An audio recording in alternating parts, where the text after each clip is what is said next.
Hello and welcome to the first interview for A Shot of Cthulhu with myself, Kimber, and the Apoc host, Matt.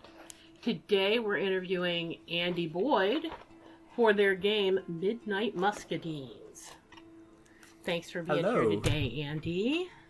Thank you for having me. I'm really excited to be on here and chat. Well, we're really excited to have you here. I know your life is a little busy right now, so we're super excited, honestly, and so grateful that you could take time out today. Oh, not a problem. I love. This is what I love to do. So I am happy to come geek out about something I've spent 4 months in a cave writing about. I finally get to go out and talk to people about it. Only 4 months? Is that honestly how long it took? Is that it?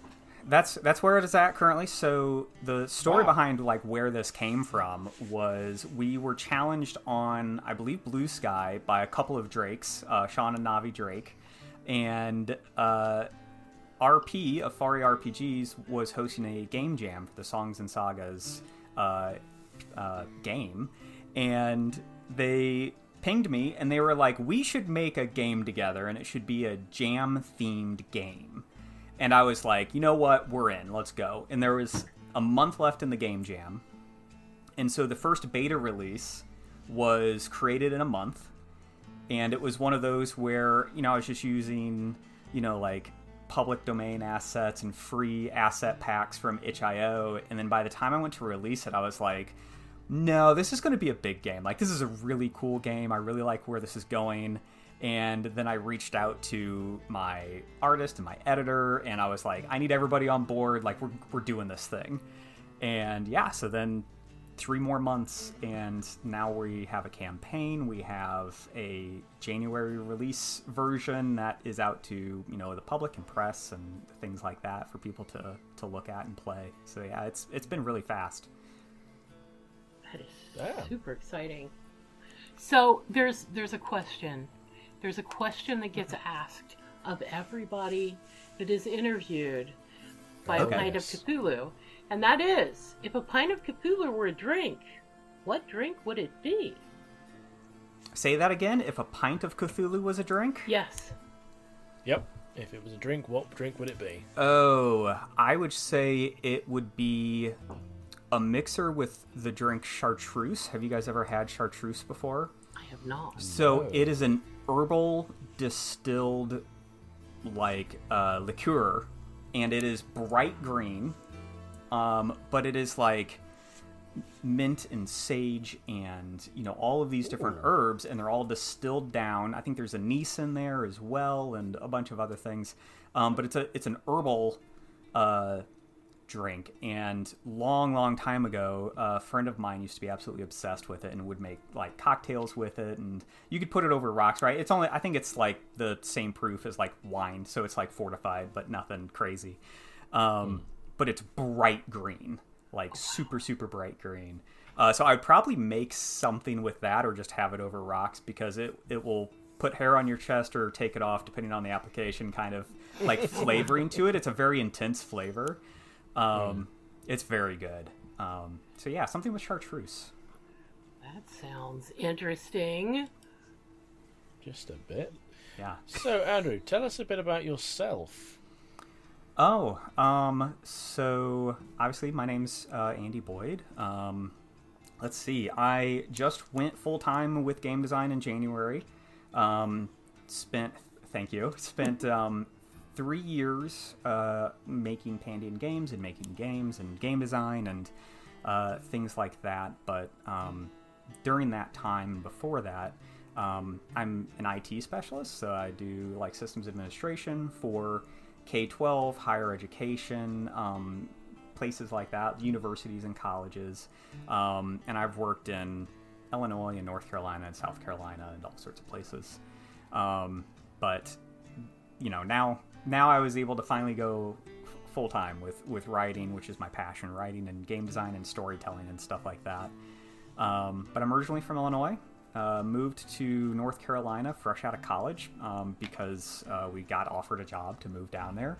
And then we've kind of been in the South since. And now we're looking to move back up to the Midwest. So that's what we're working on right now. And yeah, it's been great. It's been a crazy 3 years, to say the least. I still don't believe this is, real life, that people are actually reading and playing our games. It's surreal. Cool. So you talked about how the game has come about, which is pretty awesome.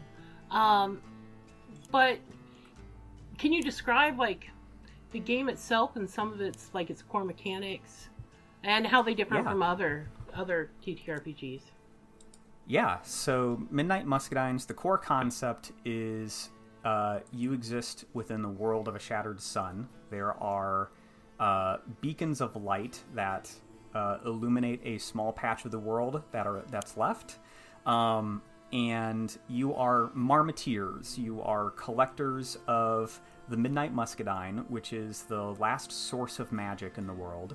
And you strike out into the twilight wilder night of the world in order to find these fruits that concentrate magic and then preserve it, because magic's still needed in the world. It's what keeps the beacons aloft, grants you to have spells and all sorts of other wonderful things. So that's the core idea of the game, is you as marmoteers striking out into the wilder night, coming back.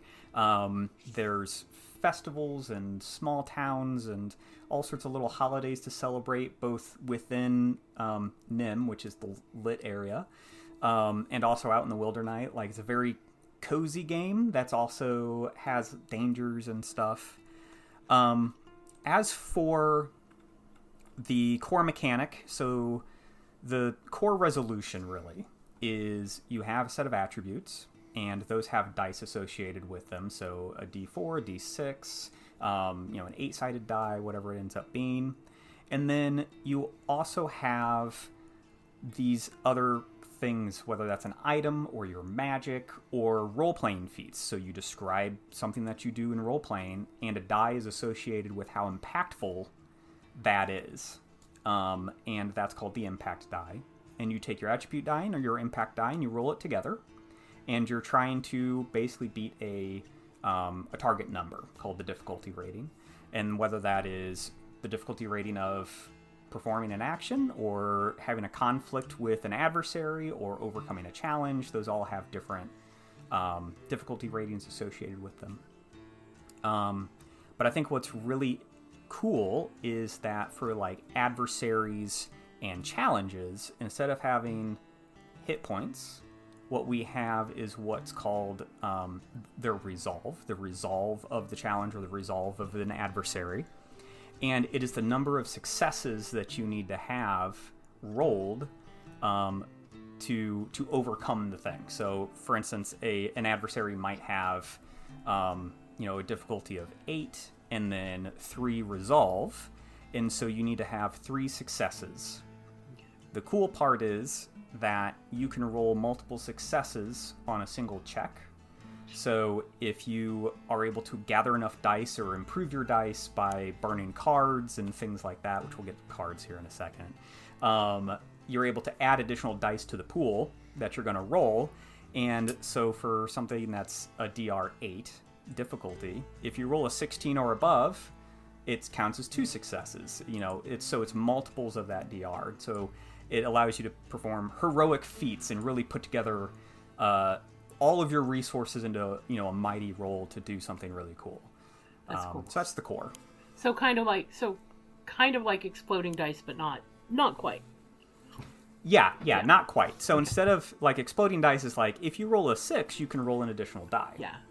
Whereas how this works is when you roll against the DR, you either have a success or a setback. On a setback, you gain a card into your hand, and then those cards can be burned to give additional impact to your impact dice. So you could say, instead of rolling 1d6, I'm going to roll 2d6, and here's why it's more impactful, right? And you burn a card.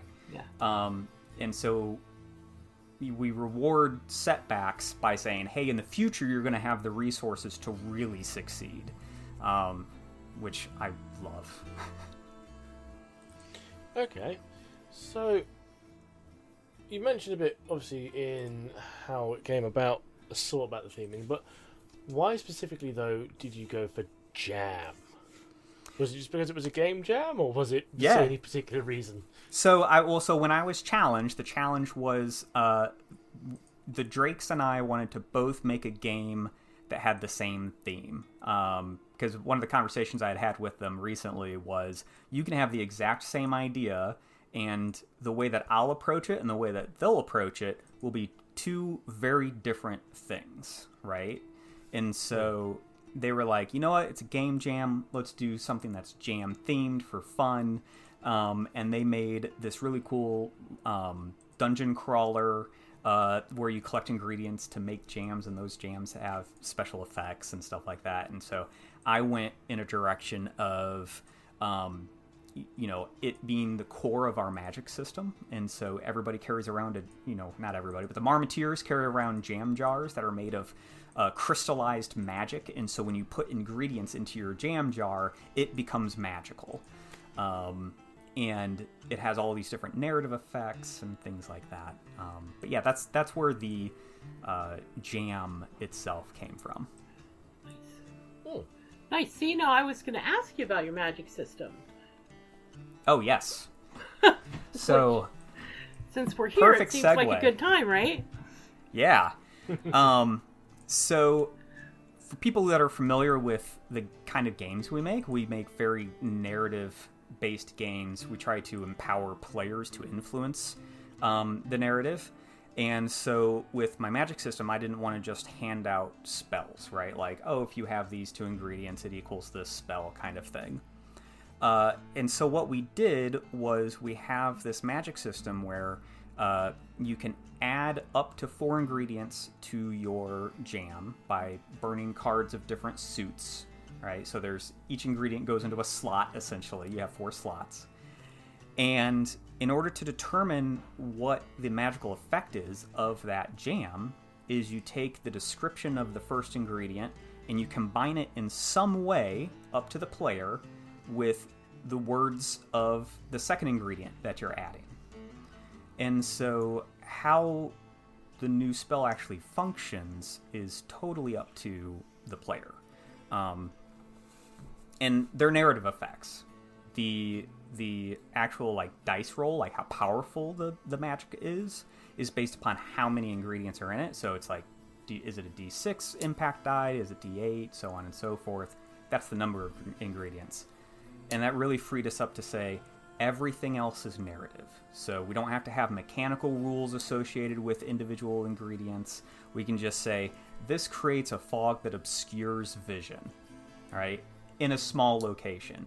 And one of the things you can do with card burning is you can say, I want to increase the narrative aspect of this spell. So instead of it creating a small patch of fog, it's going to create a massive patch of fog. And the more cards you burn at a single time, the more powerful it becomes. So not only are you rolling more dice, but the actual narrative aspect of the spell becomes bigger as well. Nice. Which is very, very dynamic, right? And we'll have 52 ingredients to start. Which is just an absolutely crazy number of combinations when you start talking about 4. I forget what it is. It's something like 280,000 different combinations is what it comes out to be. Wow.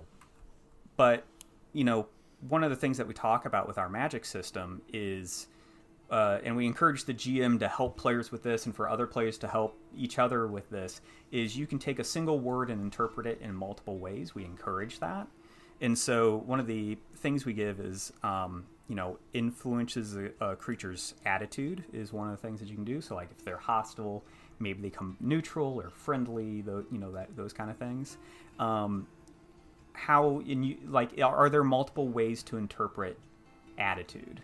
Or are there multiple ways to,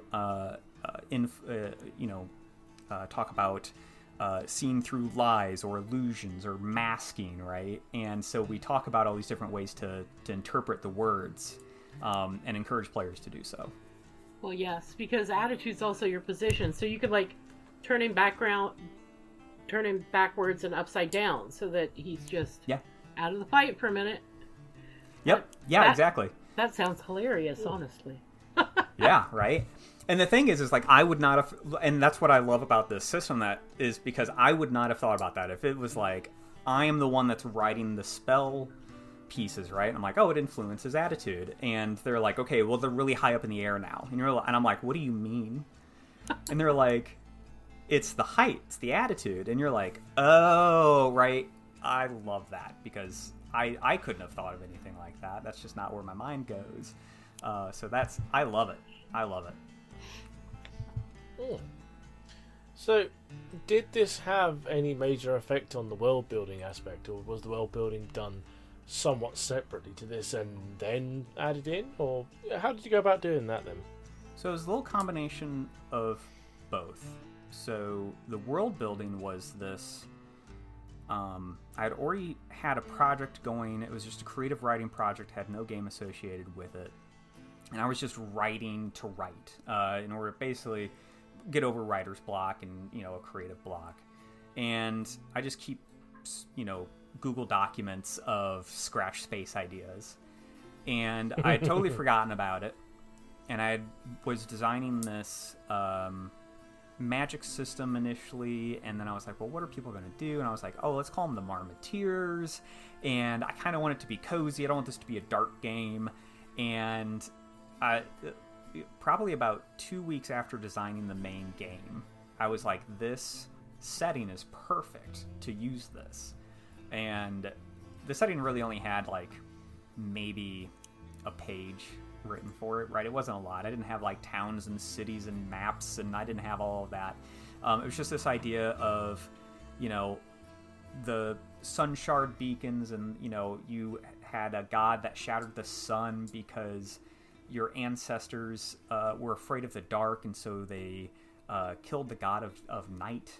And so the god of the sun was enraged and said, nope, that's it, and shattered the sun. And, right, like, so there's some background there, right? And that's why we call this cozy dark, because these kinds of themes exist on kind of like behind the main facade. And so like they're like, yeah, we're gonna have a sun shard festival to celebrate the light, and you're like, yeah, but we killed a god like 300 years ago to get this. Where is he at now? Is he coming back? That kind of thing. And there's I don't think I had anything related to like creatures or the society that exists in the Wildernite. Like that didn't exist yet. So all of that was kind of written after this idea of this magic existing for jams. Nice. So interacting with the world and character building and character builds. Mm-hmm. Can you talk a little bit about why the builds work the way they do, how you kind of do that?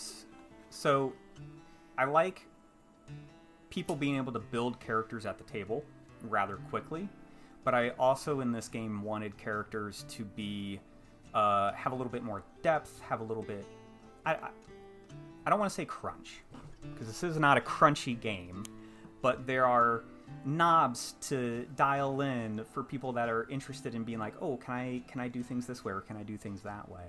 And so character building is supposed to be quick, and so we give these backgrounds that give you a bunch of starting stats. Certain stats start higher than others based upon your background, and the backgrounds are wonderful, cozy things like cartographers or a forager or a apiarist, which is, I think I'm pronouncing that correctly, a beekeeper, right? And the beekeeper's fully armored against bees, and so they kind of act more like tanks. They have a higher resilience. They're a stout character, and then there's abilities that we grant them, and the abilities, there's one ability that's mechanical and one ability that is social in nature. And that ability is usually a passive thing that you can tap on and be like, hey, I have the ability to do this. So in this interaction, right, like interacting with other farmers as the beekeeper, since you are also technically a farmer in some way, if they are guarded of city dwellers, you're able to get past that and actually like befriend them. And so narratively, you can say, hey, I have this feature, I'm going to befriend them, and you don't have to roll for it or anything at that point. But yeah, so it gives people a little bit more. But then there's also like, you can join guilds and you're going to create your first spell based upon the ingredients that you've drawn, and there's styles and quirks to apply to your character, which style gives you some panache, kind of like how you think about the world and how you approach the world, and quirks are these little ticks that you might have. You know, are you an overpacker? Do you worry about overthink every little detail? Do you hum to yourself constantly and annoy the people around you because you just always have a tune going in your head? So all these little quirks, and I like quirks better than flaws because obviously it's like, well, playing to your weaknesses is a lot of fun, but quirks are just so enjoyable. Like, humming can absolutely be a flaw if you can't stop yourself and you're in a dark cave and you're trying to sneak around and you're like, well, I have a tune in my head. We've been here for 5 minutes. I can't not hum, right? It's wonderful. Yeah. Weight's always a problem, but you always have that thing somewhere in your pack that you need. Yep, exactly. Yeah, you're like, oh, you're always weighed down. Like maybe the GM's like, hey, since you're an overpacker, your pack is really heavy. You're trying to like climb this cliff face. Is that going to be a disadvantage, right? Maybe the DR is +2 from what it would have been in order to have a full success, right? And we talked to the GM about that in our kind of guidelines, where it's like, if something is, you can increase or decrease the DR based upon these different factors. So we don't have like roll for advantage or disadvantage in a traditional game. It is, hey, if you think they would be more impactful, you can reduce the DR to represent that, that going better than expected. It's just to make it easier. Yeah. So you've mentioned kind of cozy, dark scenarios. What is the main kind of experience you're wanting people to kind of get from this game? Are you wanting to go down the slightly more maybe horror-y side, or maybe the slightly more cozy side? Yeah. What is your ideal kind of experience you'd have people get from this? So mine would be, I'm gonna throw out some like existing games as kind of an idea. Is this kind of a straddles over the garden wall and maybe a little Sea of Stars, maybe a little Ghibli, right? So there's these impactful themes, but people are generally seen as good. There might be some horror there, but it's more childlike wonder horror, right? Instead of dark, grisly kind of things. But like we're gonna have 5 adventures included in the book to kind of really give examples as to the style of play.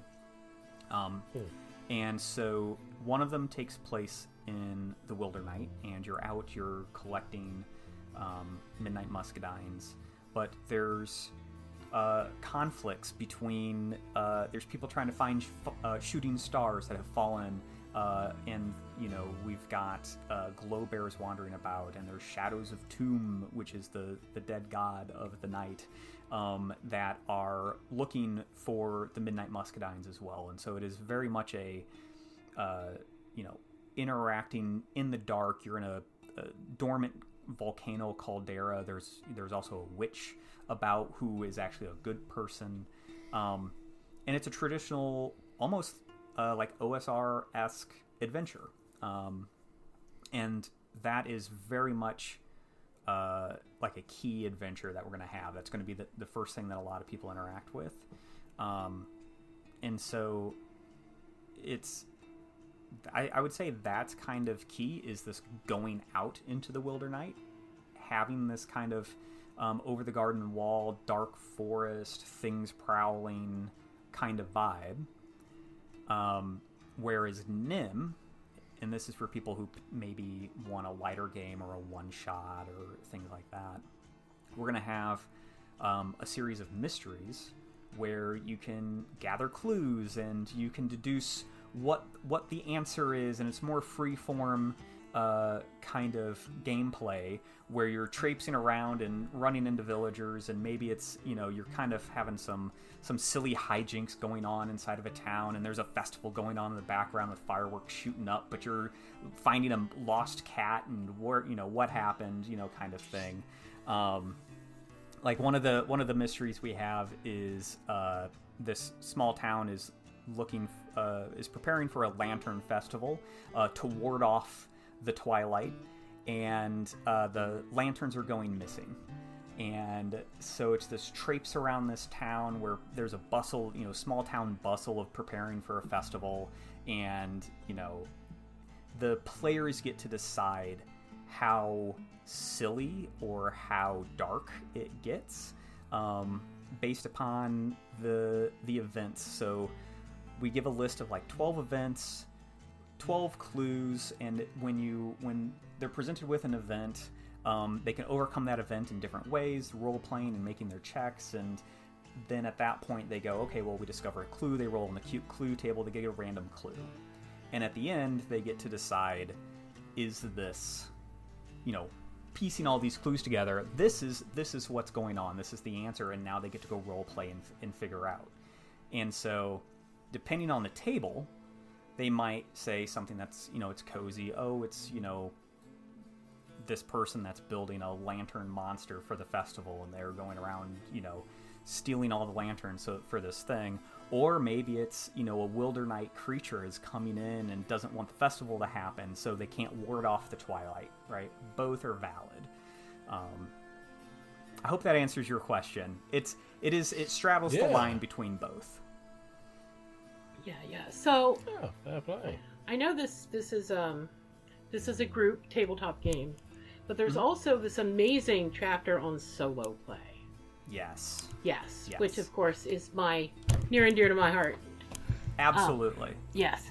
So, how did you kind of come up? It seems more a guide than a bunch of extra rules, which you see sometimes in these. And how did you determine to do it that way? So, initially, I was going to write a chapter on rule adjustments for how to play solo. And what we ended up doing instead is, after the beta release, is we went back to the rules and we made all of the rules player facing. So all of the roles, even in conflicts and challenges and things like that, it is the player themselves doing the roles. They're drawing the cards, they're burning the cards. And since the GM is more, in the traditional style of play, is more just guiding the story, there wasn't any rule adjustments that actually need to be made at that point, right? So what I decided to do, and this was from feedback from my previous game, Substratum Protocol, was there was a lot of people that said, hey, I love that this is solo, but I don't know how to start. I don't know what to do. Like, I understand the rules, but what do I do? And so I decided to dedicate the entire chapter to basically saying, here's how to start. We're going to teach a little bit of narrative theory, so inciting incidents and the 3-arc story and things like that, to really get people to wrap their head around how to tell their own story. And then we also gave just a huge amount. We do give a core gameplay loop as well, which I'm going to update. There'll be two kind of pieces, right? There's the core loop that's in the book already that, Kim, you've been able to see, and that is like how to actually do scenes, right? You describe the world, you go through the scene, you make your check, how do people react? And then there's the game loop as well, which is Marmoteers start in Nim, they prepare themselves, they go out in the Wilder Night, they find Midnight Muuscadines, they come back, they level up, right? That kind of loop. That I'm going to add in as well. But for actual solo play, we included a bunch of tables, just a huge number of tables. I actually worked with the author of the Soloist newsletter, Patrick, and he wrote a bunch of tables for me for actually solo play. And then we have this really cool system that I've been really wanting to promote more often, and I finally get to build it into a game called Mentor Prompts. And Mentor Prompts is probably the biggest, what I would call, solo rule. And that is a bunch, they're just I think they're 20. There's 20 of them, but they're all GM-like actions. So things like introduce a rival, reveal a clue, describe the location, right? Things like that. All things that GMs have to do. And they'll be in our card deck that we're designing, but also a table. And so if you're ever not sure what to do, you draw a card, look up on the table this GM action, and it should prompt you to do something, whatever it is. You know, introduce a new adversary. A rival is, tailing you now, right? That kind of thing.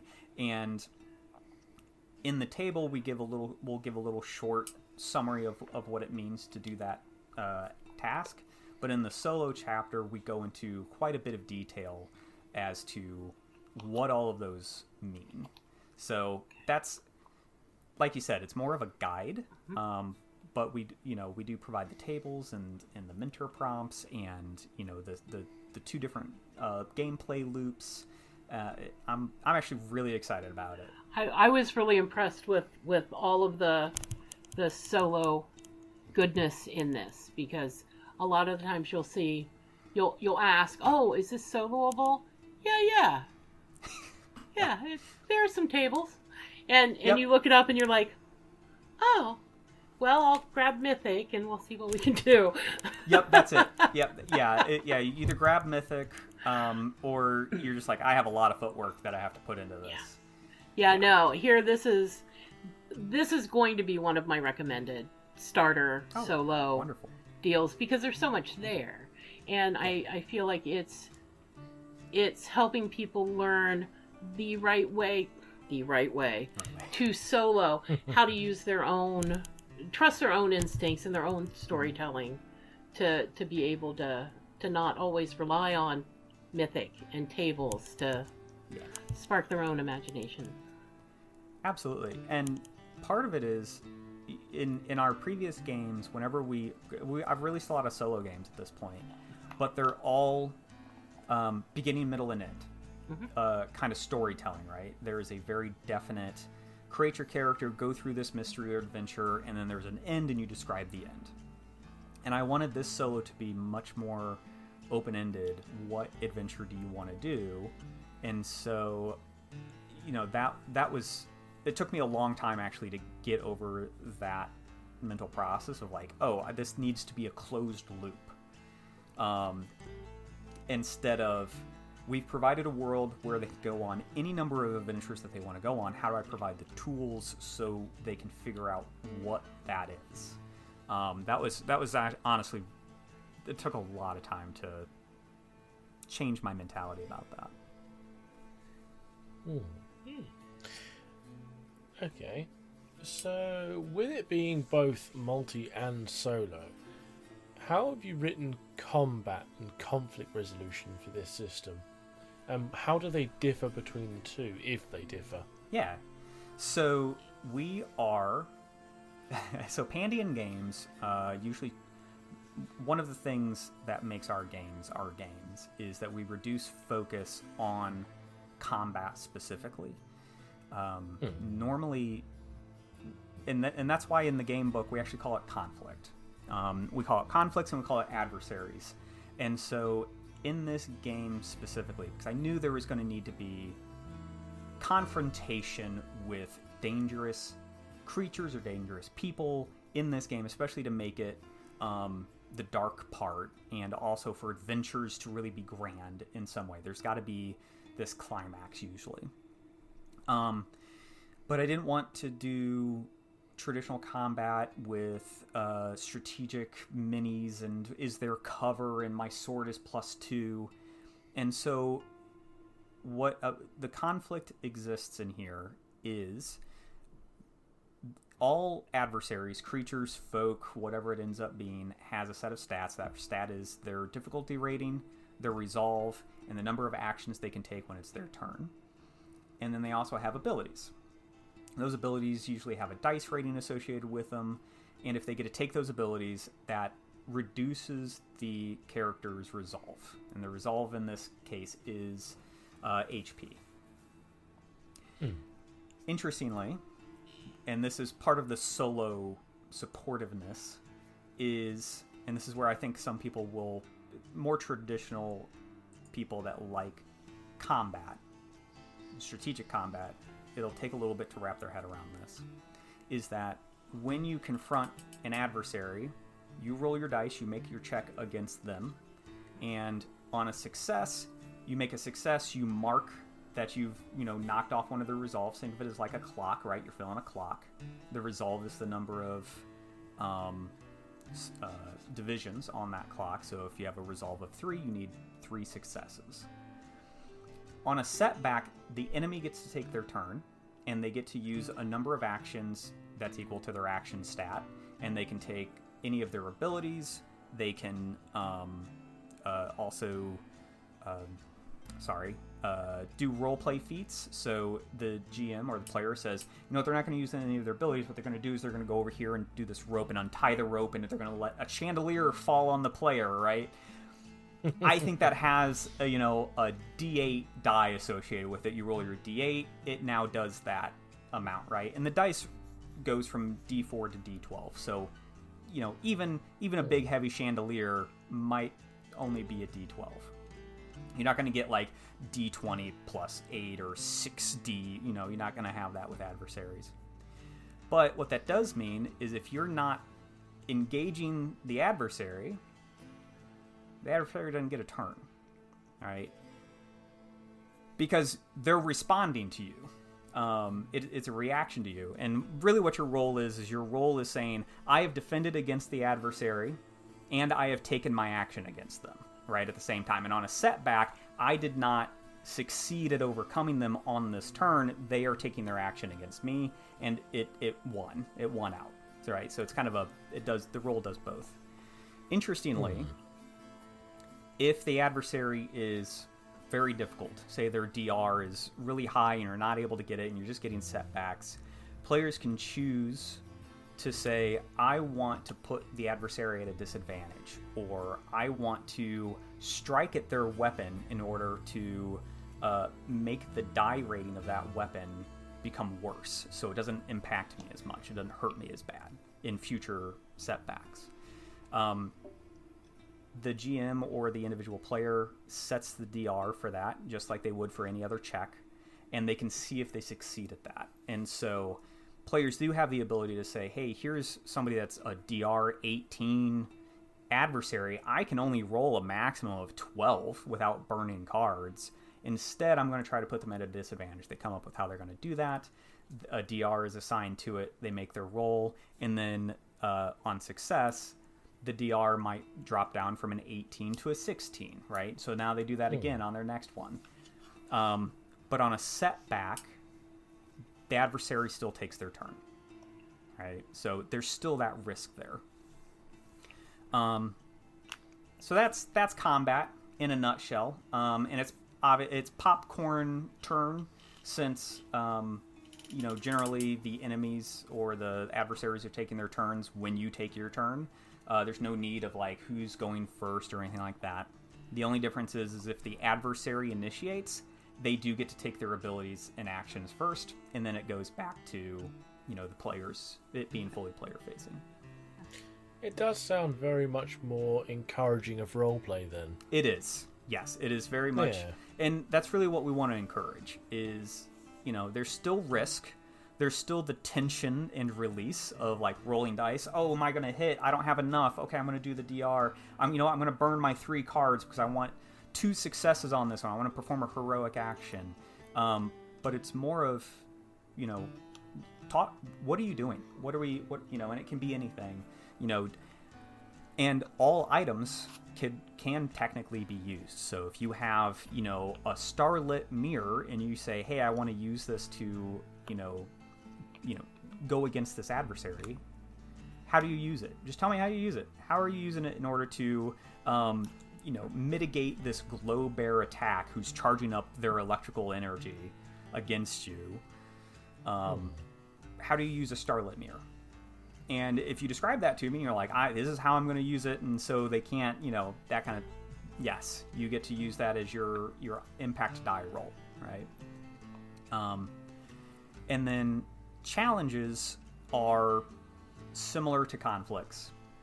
The only difference between a challenge and a conflict is that you're having your resilience whittled away during a conflict. And when your resilience hits 0, this is your HP, something happens. It doesn't necessarily have to be death. It could be that you're captured and dragged away to a den. It could be, you get to decide really what the impact of that conflict is going to be.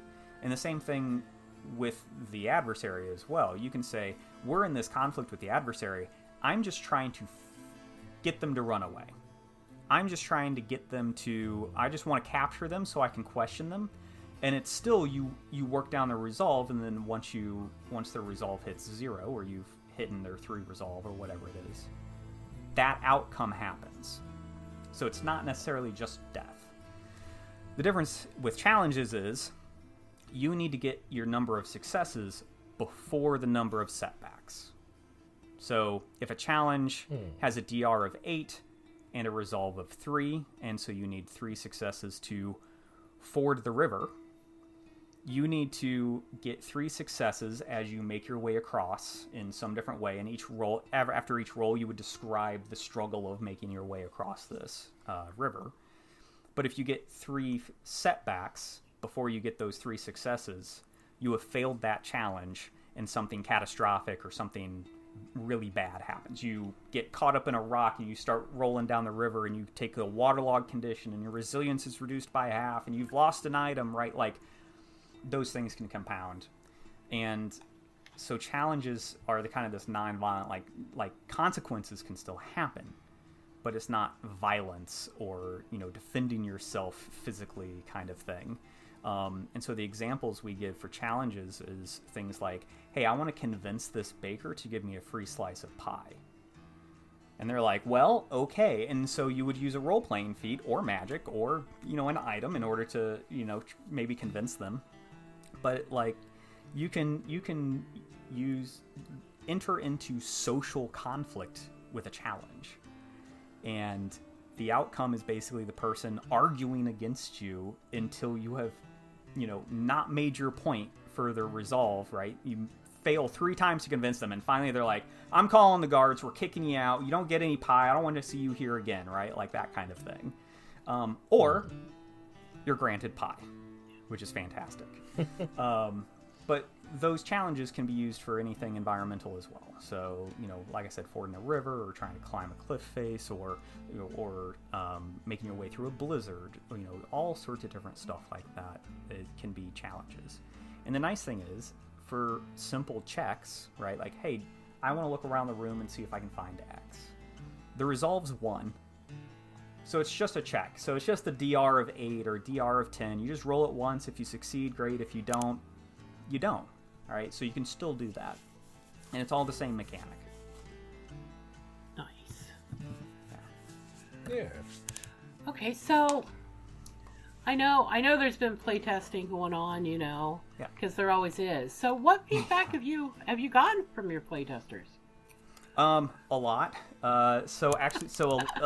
Quite a bit of the changes that we've made between the beta and now is feedback from playtesters, feedback from people reading it and asking questions. So that's also a helpful form of feedback, is I'm writing things and then people go, I don't know what you're talking about, or you say this here, but I don't see it where you mentioned that before. And it's like, okay, I need to make that clearer. So how abilities work is it was redone from playtesting feedback.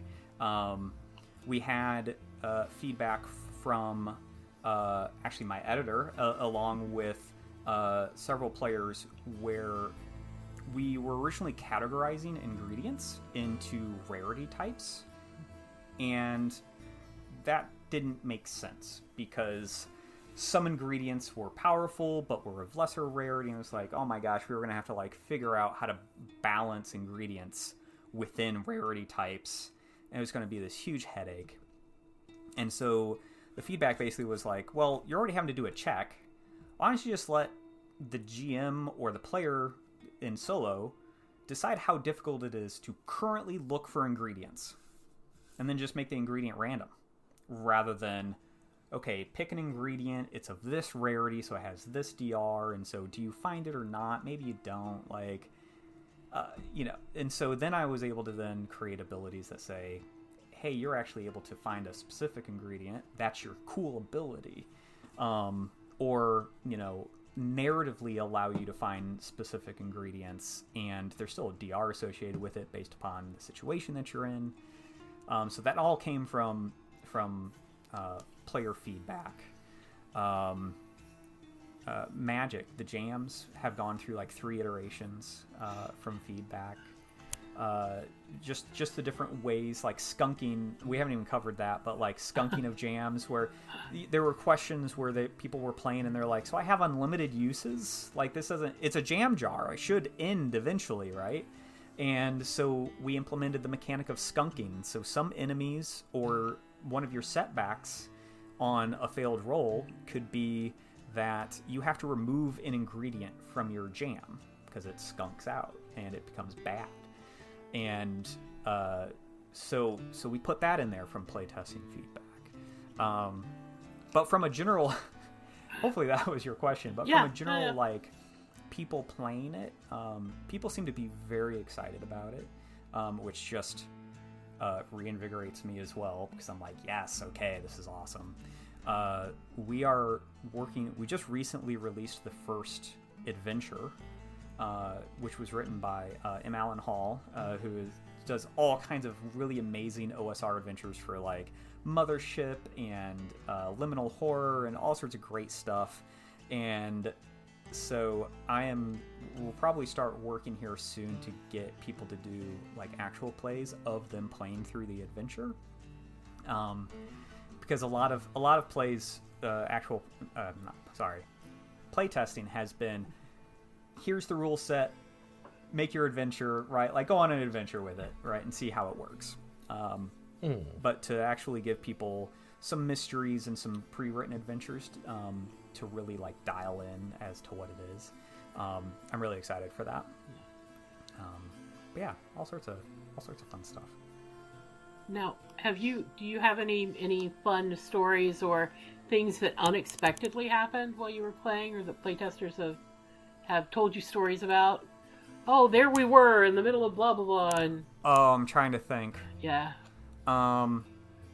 So not unexpected, more just there was somebody had posted, they'd grabbed my game and they had played through it, and they posted up their character and their character backstory, and I was just like, oh man, this is just so cool. And it was, they're like a half wildering folk, half nim person, so there's wildering folk in the Wilder Knight, and they were like, I have a companion, and the companion is this glass hare, which is one of the creatures we have in the bestiary. And I was like, oh my gosh, we need companion rules. Yes. And I just like nerded out for a second, and I reached out to that player and I was like, tell me more about how you used the companion and this and that, so I can, basically write rules for it, because I was like, this is so cool. I'd totally forgotten that. Normally we leave those kind of things just for like narrative, like, hey, how do you want to use companions, or if you want companions at all. And I was like, no, this would be really cool to like let people use companions. But it was just this really interesting like mix of things that I had not expected, with like, oh, actually I'm from the Wilder Knight, but I'm part of the Marmoteers, I'm a liaison, and I was just like, this is so cool. Like, this is not part of the, how we had character building. Like, we never specified you had to be somebody from Nim, but I had never thought about, oh, hey, we're actually a wildering folk that is part of the Marmaduke. I was just like, this is cool. This is really cool. Yeah. Yeah. Like that. So, what has been some of the best parts and the worst parts of making this game? Oh, I mean, honestly, I think the best parts was when the magic system finally clicked, because we worked on it for so long. Songs and Sagas, at default, did not have any kind of magic system in it. And so trying to figure out, it was the best part was when we finally nailed in the like, oh, it's narrative. People can combine words. They can take the actual words of the descriptions and they can rearrange the words and take the different ideas. And now whenever I write ingredients, I'm like, let me pick specific words because I think people will interpret them in a cool way. And so writing those ingredients has been really, really fun. I like writing setting guide. I'm very much a writer at heart. Like, I love writing short stories and stuff like that. So writing the setting guide has been a lot of fun. I think the worst part is getting my ideas to make sense with the system. So, like, on the mechanics side, so I will, like, write something, and I have, like, several of my playtesters give me, like, 3 pages of feedback, because they're like, I'm confused about this. You said this, but I'm not sure. And it's just because my brain gets jumbled itself. I'm like, this is my idea, and I don't know how to explain it, and so I'm explaining it the best I can in the document. And it makes sense to me after I reread it 30 times, right? And then you hand it off to somebody new, and they're like, I don't know what these words mean at all. And you're like, okay, hold on. And then, like, I've had to jump on a phone call with my editor to be like, here's what I'm talking about. He's like, oh, hold on, let me go back and rewrite this on your behalf because I think I have a way that I can phrase this. And so, like, just getting those ideas across in a way that other people can interpret them has been, you know, I mean, that's part of game design, but it's also been very frustrating for me because I'm like, I should be able to do this easier. I should be able to represent these ideas easier, and I'm struggling. So that has been frustrating. That's why we have editors. That's exactly why we have editors. Always hire an editor. If you're an editor writing something, hire another editor. Yes. You have to. It can't be yourself. Okay. Always good to get another pair of eyes on it. Yes. Yeah. So I know that you talked about some of the things like Ghibli and is there anything else, books or specific movies or even other games that you used as inspiration? Absolutely. So one of the core inspirations I used was Lightfall, The Girl in the Galdurian, which is a visual novel, and it is absolutely one of my favorite books. Beautifully illustrated. It's actually where the core idea of, like, this world with a shattered sun initiated, because that's the book takes place in a world like that, and it also has these kind of like cozy vibes to it. I don't know how well known the book is, but I highly recommend everybody go out and buy it and read it. It's absolutely fantastic. So there's that. There's Ghibli. Honestly, there's a game out there called The Dungeons of Hinterberg, which is this really amazing dungeon crawling game, kind of. But you're out on a holiday in the modern world. You're in the Alps, and you're in this little mountain town, and you're a tourist who has come to delve their new magical dungeons that have appeared in the Alps. And so it's this really interesting interplay of, like, oh, well, there's modern society, and, you know, there's an outfitter's store, and they're outfitting, you know, heroes, right, to go out into these dungeons. There's a leaderboard, right? You get badges for each dungeon you complete, and so the goal is to complete all 20. So it's, like, modern, and there's celebrities that are doing, like, podcasts and newsreels, in order to gain, status. But then you go out to where the dungeons are, and it's dungeons. It's, magical goblins and things like that you're fighting off. And it is really cool concept. And part of that is this, where I got the idea of like, okay, you're in Nim, and it's this a little modern-esque town, towns, and it's super cozy, and you can go buy stuff, and you have festivals, and it's fun. And then you go out to where there's dangers and monsters and creatures, and a lot of that stemmed from this concept of like, oh, you're out on holiday. It's cool. So That's awesome. Yeah, so I think besides Sea of Stars, which is very much like colorful, beautiful interplay of like magic and towns, and Sea of Stars is an amazing video game. And then Ghibli is, of course, like Nazca and Valley of the Wind and waning magic, and the ripples of our ancestors' actions and stuff like that. All of that occurring. Princess Mononoke about the new industry moving in, and the magic being pushed out, and the conflict between the two. There's a lot of that in the setting. But Lightfall and Dungeons of Hinterberg are two very cool things to go look up. Highly recommend. I have just looked up Lightfall. It does look beautiful. Oh, it's gorgeous. It's gorgeous. There's 3 books out right now. I cannot wait for any more that he wants to produce. All of them. I'll buy all of them. So, how are you planning on releasing this game? Are you kickstarting? Are you backer kitting? What's the way you're going to do this? Yeah, so we're going to run a backer kit campaign. That will pretty much allow us to, we've already got some of the game produced, obviously. But that's going to allow us to finish up the artwork, editing. I'm paying writers to actually write adventures. I'm having them come in and do that.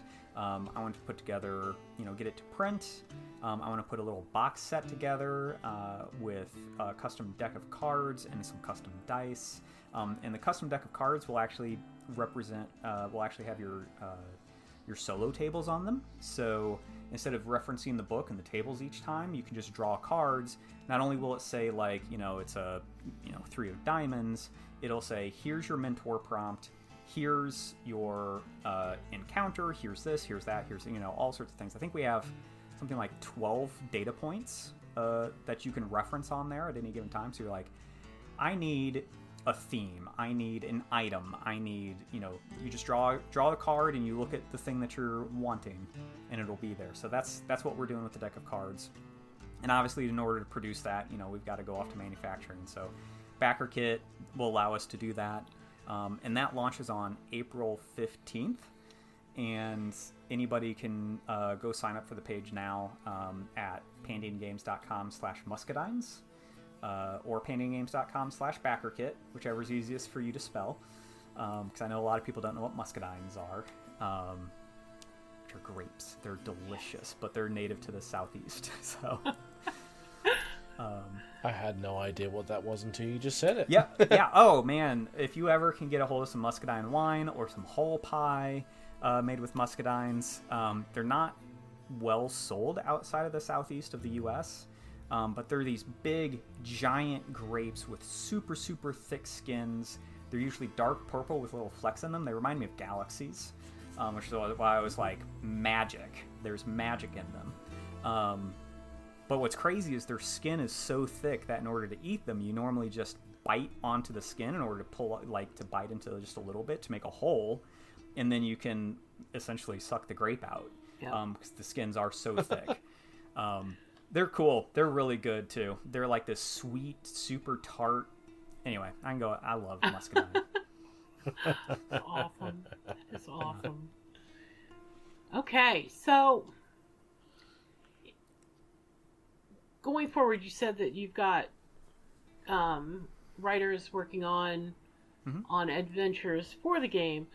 Yep. Beyond the backer kit and all of that, do you intend to do expansions and updates down the road too? Yeah. So I hope to work on this game for a while after release. So I want to do. I don't want to promise any expansions right now, but I do want to do more adventures.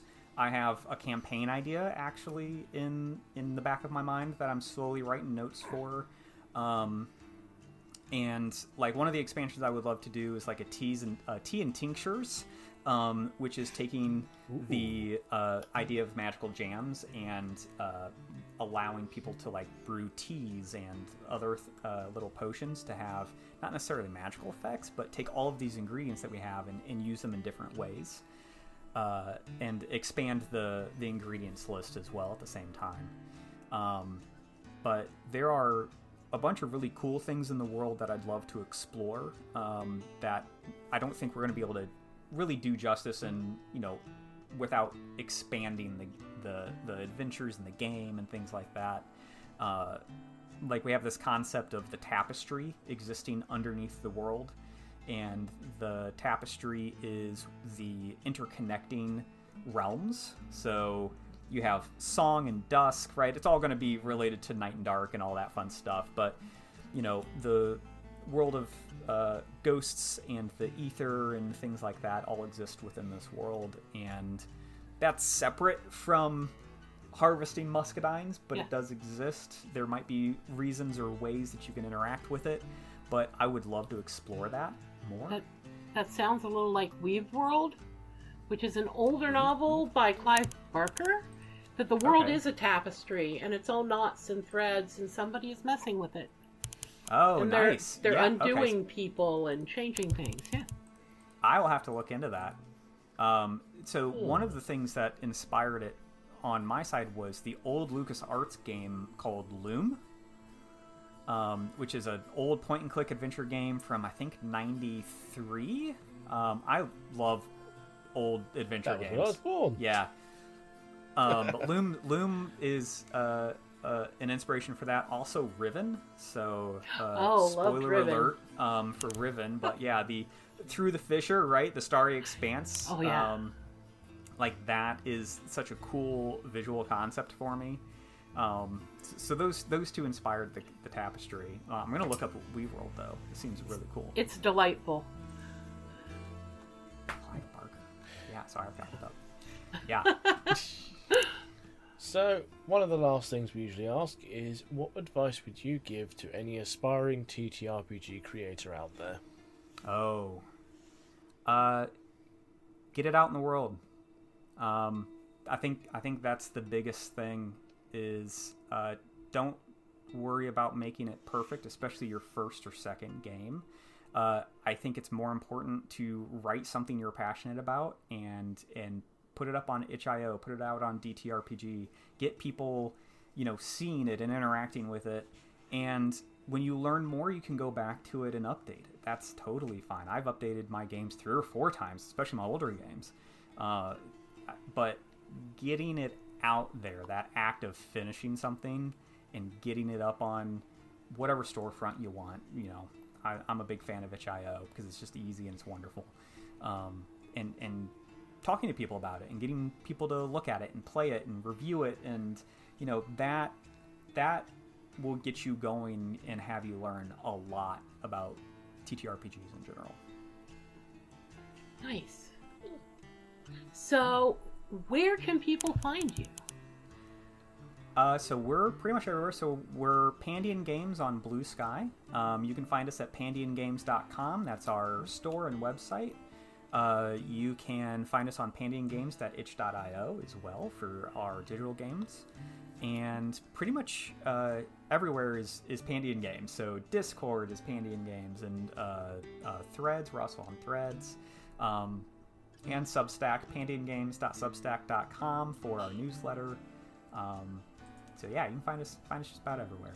That's awesome. Now, this was not the first time I'd heard of Pandian Games.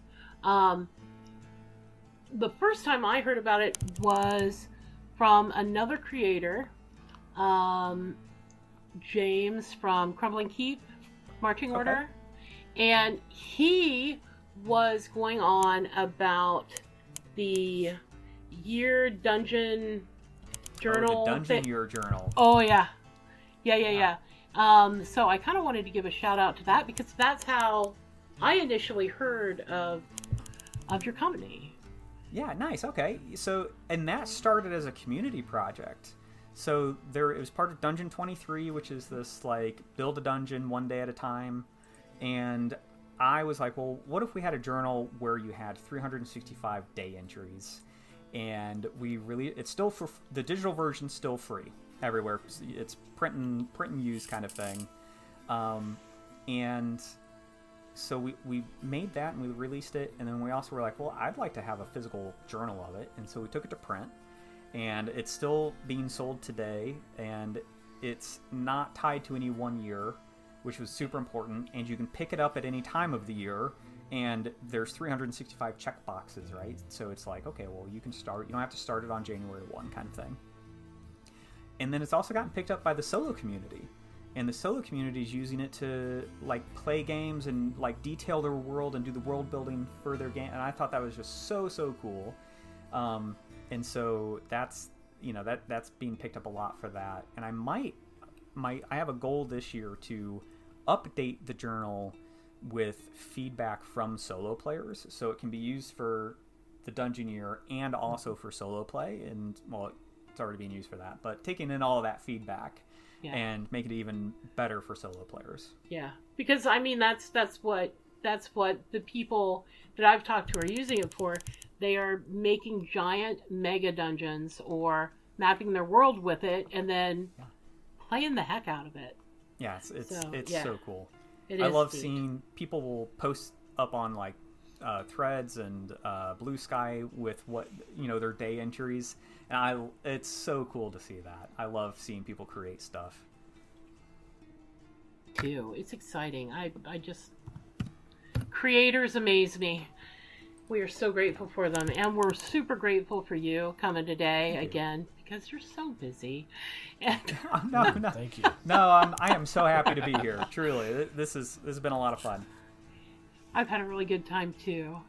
Yeah, same here. Thank you. Yeah, I very much appreciate it, and I appreciate you all taking your time as well. All in days work. It's good to get the voice of creators out there and get the understanding behind their games and just more information about it so people can kind of listen to it and go, oh, you know what, that sounds like it's for me. And they can go off and support it. Yeah, absolutely. And I can tell you, all of us creators very much appreciate that because sometimes we don't even know how to, find and get our word out there that any of our stuff exists. So we very much appreciate you guys taking the time. Right. I think we'll wrap that up right there. Thank you very much. Yeah. And to anyone listening, go and find this game. Links will be in the description below. Goodbye. Bye. So long.